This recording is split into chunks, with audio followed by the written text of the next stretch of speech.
about the skeleton. So the skeleton is really interesting because, I don't know, it's not the sort of thing that you necessarily have sitting around in the house. You might have a DIY manual for your car, but you probably don't have a diagram of the skeleton that you just have hanging on the wall. I know these days at school, children do get taught quite a lot about bones and joints, etc. But it could be that it's not really something that you've ever actually kept in your awareness. So a few facts about the skeleton. When I first studied as a physiotherapist, I thought that men and women had different numbers of ribs because of what was said in the Bible. And that's not true.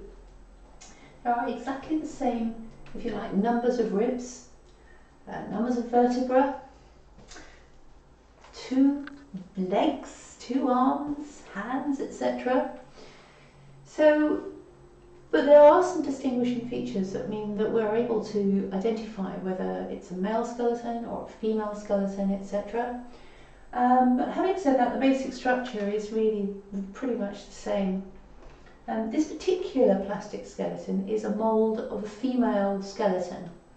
So it's a mould of a female skeleton, and there will be probably millions of this particular moulded skeleton set of bones out there for sale in all sorts of catalogues and shops and bits and pieces like that.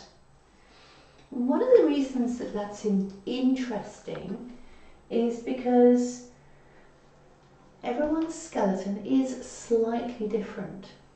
So if you think some people are taller than others, some are shorter, some are wider, people have different size hands, different length bones, different diameter. So when you see a plastic skeleton next to another plastic skeleton, you see 2 skeletons that pretty much look the same. And if they've come from the same mould, literally, they are going to look the same. But if you ever get the opportunity to take yourself off, and I know up in London, there's an amazing museum that you can go to, where you can actually go and have a look at all of the different skeletons and this, that and the others.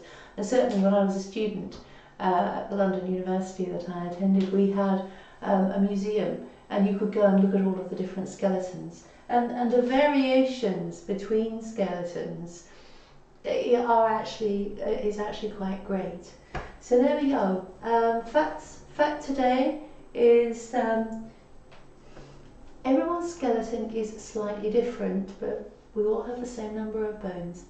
Take care.